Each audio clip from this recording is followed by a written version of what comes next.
Malaysia bersuara kencang soal fakta pertahanan Australia, Inggris dan Amerika Serikat alias AUKUS.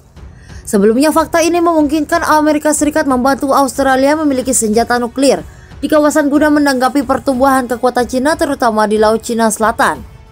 Negeri jiran mengharapkan konsensus di antara negara-negara ASEAN, apalagi ini akan menyebabkan perlombaan senjata di antara negara adidaya di kawasan. Pernyataan Malaysia muncul di tengah sikap sama yang ditunjukkan Republik Indonesia dan sikap berbeda yang ditunjukkan Filipina. Presiden negeri Rodrigo Duterte sebelumnya menunjukkan sikap mendukung aliansi itu.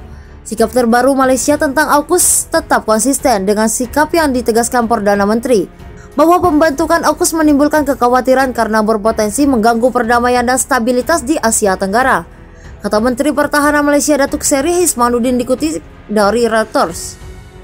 Ini juga akan memprovokasi kekuatan lain untuk bertindak lebih agresif di kawasan terutama di Laut Cina Selatan.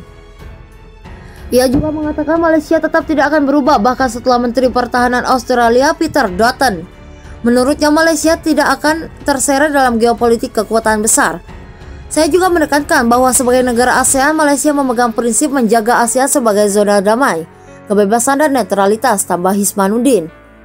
Ia meminta Australia menghormati prinsip ASEAN tentang netralitas, termasuk konvensi PBB tentang hukum laut dan perjanjian zona bebas nuklir Asia Tenggara.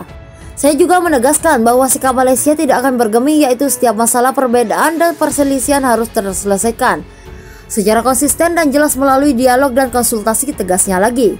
Melalui AUKUS, Australia akan memiliki kapal selam nuklir dengan bantuan Amerika Serikat.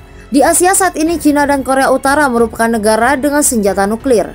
Inggris pastikan peningkatan kehadiran militernya di Laut Cina Selatan. Inggris berencana untuk meningkatkan kehadirannya di Laut Cina Selatan yang diperebutkan dan kawasan Indo-Pasifik, kata Kepala Staf Udara Angkatan Udara Kerajaan Marskal Udara Sir Mike Winston Senin. Berbicara di atas kapal HMS Queen Elizabeth, Angkatan Laut Kerajaan yang berlabuh di Singapura, Sir Winston mengatakan bahwa akan ada pengerahan militer yang lebih teratur. Itu akan terwujud baik dalam apa yang Anda lihat dari Royal Navy dan Royal Air Force, katanya, yang dipimpin oleh kapal induk HMS Queen Elizabeth, sedang dalam penyebaran perdana selama 28 minggu di seluruh dunia dalam proyeksi kekuatan. Komisaris Tinggi Inggris untuk Singapura, Cara Owen, menambahkan 2 kapal perang Royal Navy baru saja transit melalui terusan Purnama menuju perairan Asia. Ini mengikuti pengumuman pada bulan Juli untuk secara permanen menugaskan 2 kapal perang di wilayah tersebut. Ambisi kami adalah mengambil kehadiran yang lebih gigih di sini daripada negara lain dimanapun dari Eropa, katanya di atas kapal berbobot 65.000 ton itu. Selain pengerahan lebih banyak aset militer, peningkatan keterlibatan akan datang dalam bentuk bantuan kemanusiaan dan bantuan bencana, tambah Sir Winston.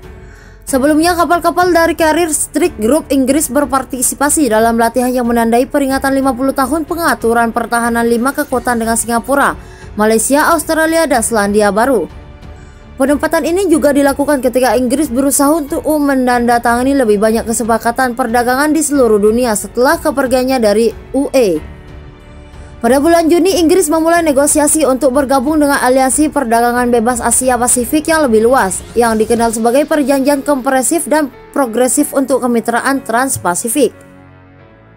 Memahami dia membatunya ASEAN di balik kesepakatan panas AUKUS, kesepakatan trilateral antara Amerika Serikat, Inggris, dan Australia tentang pembangunan kapal selam bertenaga nuklir yang dikenal sebagai AUKUS, menuai kecaman dari berbagai negara. Banyak ahli percaya perjanjian itu adalah bagian dari strategi Amerika Serikat untuk menekan dominasi Cina di Asia Pasifik dengan melengkapi Australia, sekutunya di kawasan itu, dengan kapal selam bertenaga nuklir.